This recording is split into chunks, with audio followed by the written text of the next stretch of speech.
कक्षा 10 विषय गणित का पेपर। इसको हल करके बताऊंगा मैं। इस वीडियो में अंत तक बने रहें। चलिए अब इसको शुरू करते हैं पेपर को हल करना। पहला क्वेश्चन है, रिक्त स्थानों की पूर्ति कीजिए।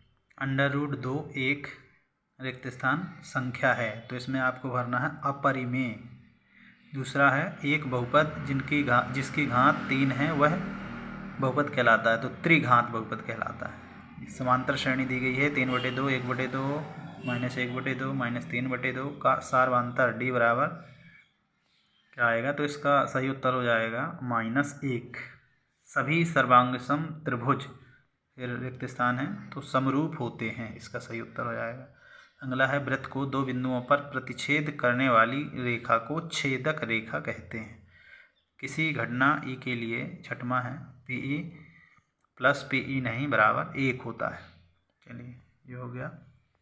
इसके बाद अगला क्वेश्चन, प्रश्न 2, निम्नलिखित में सत्य अथवा असत्य लिखिए। तो समरूप त्रिभुजों के पहला है, क्षेत्रफल सदैव बराबर होते हैं, तो यह असत्य है। दूसरा है, 1, 2, 1, 3 एक समांतर श्रेणी AP नहीं है, तो ये बिल्कुल सत्य है क्योंकि ये समांतर श्रेणी नहीं है। फिर है, किसी बिंदु की y अक्ष से दूरी उस बिंदु का y निर्देशांक होती है, यह असत्य है। शंकु का आयतन πr² है, यह भी असत्य है क्योंकि शंकु का आयतन 1/3 πr² होता है। पाँचवा है, घटना E की प्रायिकता एक ऐसी संख्या PE है कि 0 >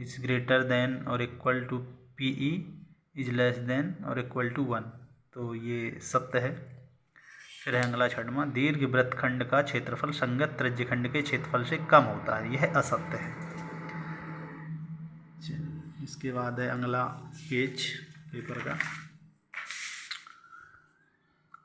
प्रश्न 3, सही जोड़ी मिलाइए। तो पहला है 9 sec² A - 9 tan² A, इसको हम f से मिलाएंगे, इसका सही उत्तर हो जाएगा 9। फिर है cos 0 का मान होता है E 1। फिर है sin 0 का मान 0 होता है। फिर है कोण थीटा वाले त्रिज्यखंड का क्षेत्रफल, तो इसका सही उत्तर हो जाएगा B, θ/360 × πr²। अर्धगोले का वक्र पृष्ठीय क्षेत्रफल, तो ये होता है 2πr²। अर्धगोले का संपूर्ण पृष्ठीय क्षेत्रफल होता है 3πr²। इसके बाद अगला क्वेश्चन है, अगला प्रश्न है चौथा, प्रत्येक का एक शब्द अथवा वाक्य में उत्तर लिखिए। तो इसमें दिया गया है पहला प्रश्न, द्विघात समीकरण का मानक रूप लिखिए। तो द्विघात समीकरण का जो मानक रूप है वो ये होता है ax² + bx + c बराबर 0, जहाँ a ≠ 0, यानी a बराबर नहीं है 0। फिर है अगला दूसरा, दो त्रिभुजों के समरूप होने की कोई एक शर्त लिखना है। दो शर्तें होती हैं, कोई एक शर्त लिख सकते हैं। जैसे पहला है, संगत कोण बराबर होते हैं। दूसरी शर्त होती है, संगत भुजाएं समानुपाती होती हैं। इसके बाद है अगला तीसरा, मूल बिंदु 0, 0 से बिंदु x1, y1 की दूरी लिखिए। तो दूरी सूत्र होता है √x2 - x1 का होल स्क्वायर + y2 - y1 का होल स्क्वायर। तो उस सूत्र का इस्तेमाल करके इस सूत्र बन जाएगा √x1² + y1 का स्क्वायर। इसके बाद है चौथा, किसी खंभे की छाया तथा ऊंचाई समान होने पर सूर्य का उन्नयन कोण कितना होगा। तो अगर किसी खंभे की छाया और ऊंचाई समान है तो सूर्य का उन्नयन कोण 45 अंश होगा, इसका सही उत्तर हो जाएगा। फिर है, कोण थीटा एवं त्रिज्या r वाले त्रिज्यखंड के संगत चाप की लंबाई का सूत्र लिखिए। तो इसका होता है, संगत चाप की लंबाई का सूत्र θ/360 × 2πr। अगला है छठवां, वर्ग 20 से 40 का वर्ग चिन्ह अथवा मध्य बिंदु लिखिए।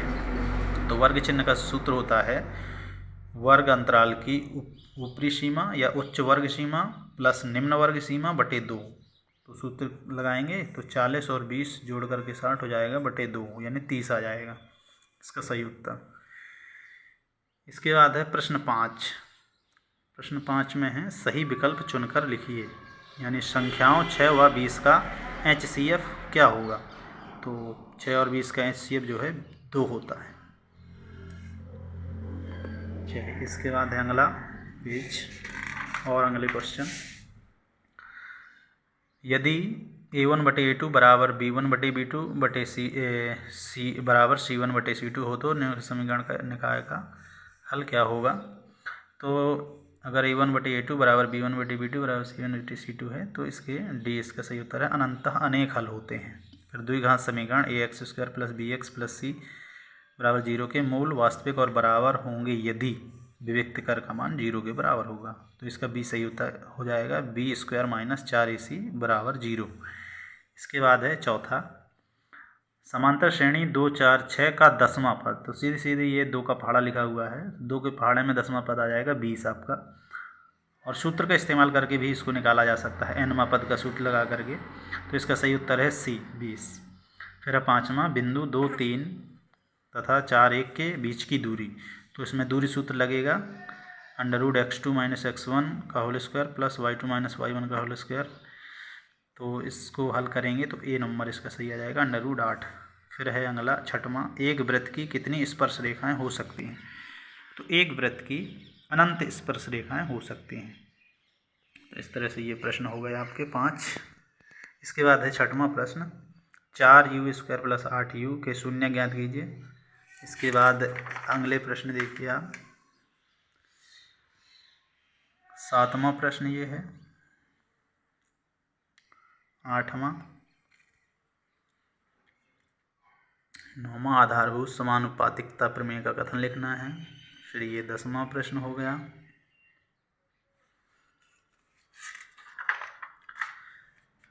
इसके बाद ये 11वां प्रश्न, 12वां प्रमेय के बाद ये हो गया 13वां प्रश्न, 14, काफ़ी बड़ा पेपर है ये, मैथ का है। फिर 15वां प्रश्न, 16, 17, फिर ये आ गया आपका 18वां प्रश्न। फिर है ये 19वां और 20वां। 21वां प्रश्न, 22वां,